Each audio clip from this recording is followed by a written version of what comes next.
네, 국민의힘 조배수 의원입니다. 감리회 거룩성 회복 협의회 목회자분들께서 지금 현 시국에 대한 시국 선언을 하시기 위해서 오셨습니다. 국민 여러분들 반갑습니다. 저는 인천 넘치는 교회를 담임하고 있는 이훈 목사입니다. 헌법재판소는 윤석열 대통령 탄핵 속초안을 속히 각하하라. 3월 24일 헌법재판소는 한덕수 총리 탄핵 소추안을 기각 5명, 각하 2명, 인용 1명으로 기각하였습니다.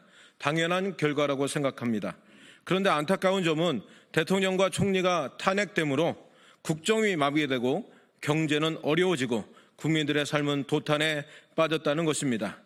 쟁점이 될 만한 사항도 없는데 탄핵 심의 결과 87일이 지나서 판결하고 또 총리가 돌아오게 된 것은 정치권의 무책임한 행동이라고 말할 수 있습니다.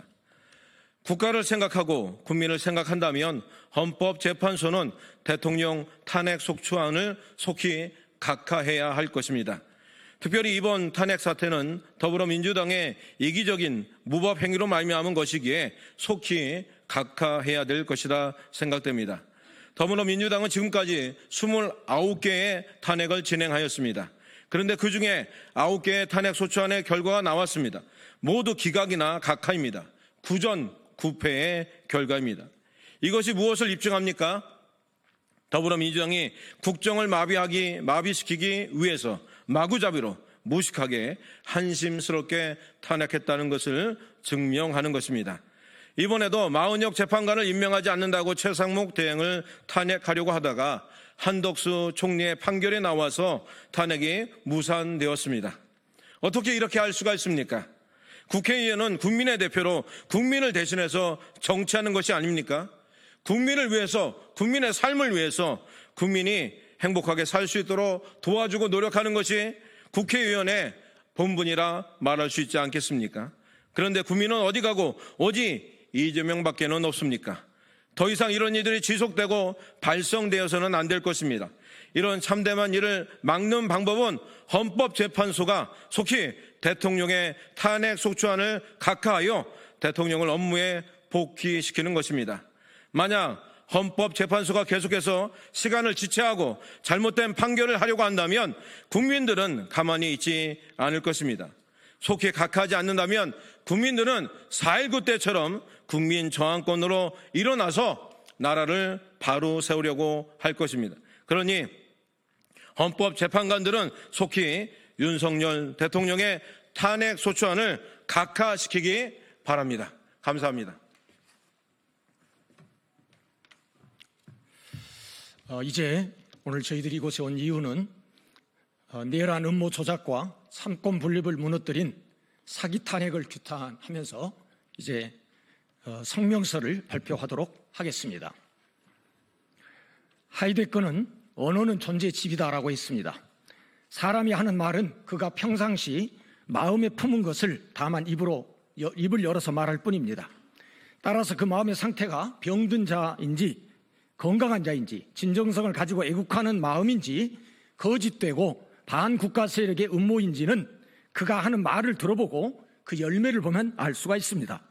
예컨대 지난 2024년 1월 탄핵을 일삼아온 민주당 대표가 자신의 당 최고위원회 회의에서 우리 북한의 김일성, 김정일의 노력이 폄훼되지 않고 훼손되지 않도록 해야 한다라고 하는 망발을 쏟아냈습니다.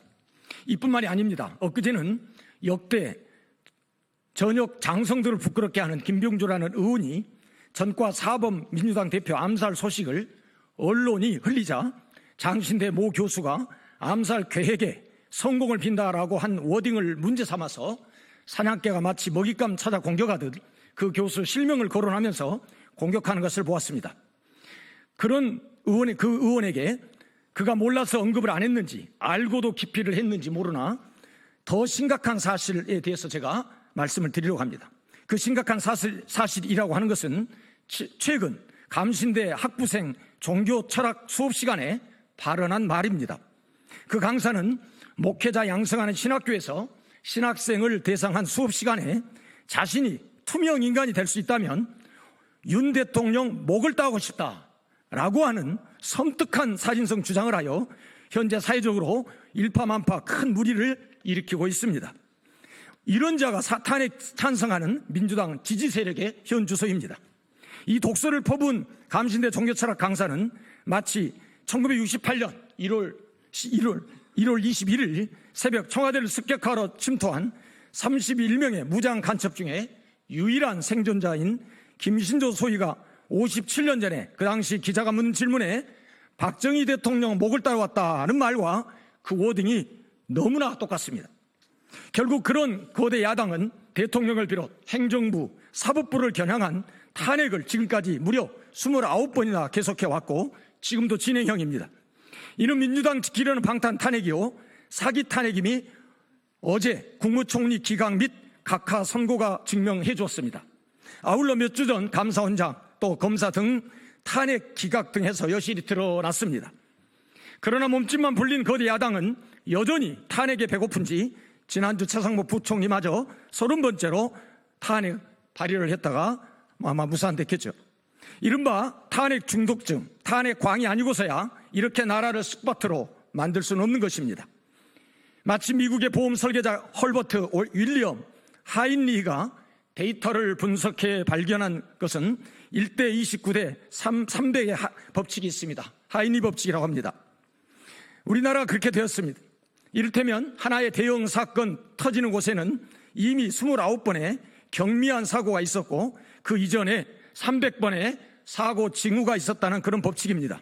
즉 대통령 계엄 선포는 이 계엄이 있기 전 29번의 탄핵이 있었기 때문이고 그리고 그 이전에 300명의 국회의원 중에 자체 내분의 징후가 있었기 때문이라고 해석할 수밖에 없습니다.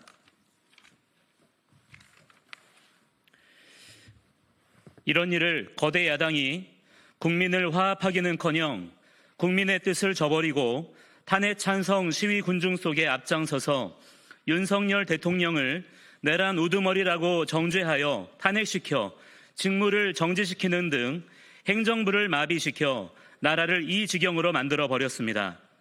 이것도 성이 차지 않았는지 대통령을 지지하는 국민의힘 일부 국회의원을 내란 동조자라고 공격하여 탄핵과 내란 몰이로 국민을 선동하고 세뇌시키는 공산주의 수법을 쓰고 있습니다. 더 나아가 그런 애국 시민들 또는 학생들을 향해 극우 프레임을 씌워 대한민국 국민을 이간질시키고 갈등을 증폭시키는 폐악질을 일삼고 있습니다. 마지막으로 이미 보도된 다음의 워딩을 거대 야당과 헌법재판관들은 법과 양심을 겸비한 지성으로 어느 쪽이 진정 국민을 사랑하는 마음이 담겼는지 객관적으로 판단해 보기 바랍니다. 지난 1월 15일 관저에 있는 대통령을 체포하기 위해 공수처와 경찰 3,000여 명이나 동원되는 초유의 사태가 있었습니다. 전쟁을 방불케 하는 체포 시도를 앞두고 전북이 지역구인 검사 출신 이성윤 민주당 의원은 윤석열 수갑 채워 나올 때까지 총 맞더라도 들어가라 라는 과격한 발언으로 공수처와 경찰을 자극시켰습니다. 그러나 동일한 시점에서 윤석열 대통령은 달랐습니다. 경호처도 경찰도 공수처도 모두 우리 국민이다. 누구도 다치기를 원하지 않는다. 내가 출석하겠다라고 하며 불법 체포였지만 자진 출두함으로써 유혈 사태를 면할 수 있었습니다. 누가 진정 국가와 국민을 위한 워딩이고 처신이었습니까? 이에 우리는 거대 야당과 헌재 그리고 한국교회를 향해 아래와 같이 강력히 요구합니다.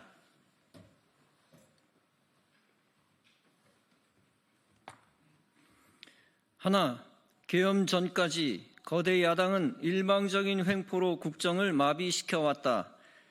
이에 나라를 위기에서 건지기 위해 대통령은 헌법에 부여한 고유 권한인 계엄을 선포했다.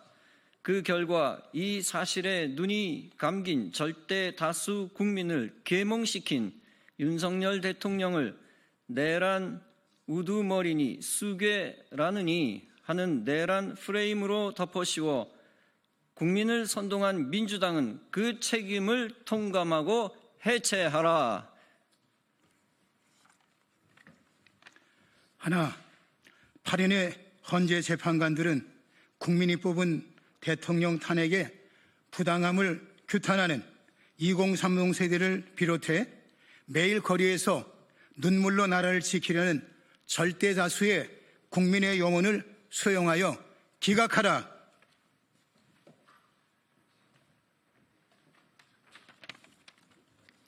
한국교회는 지난 4개월 가까이 상권 분립을 무너뜨리고 탄핵 중독당이 되어버린 거대 야당의 횡포에 침묵하고 찬동한 것을 회개하고 자유민주주의의 근간을 흔드는 반국가 세력 척결에 앞장서라. 2025년 3월 25일 감리의 거룩성 회복 협의회 목회자 일동 이상으로 시국선언 성명서를 마치도록 하겠습니다.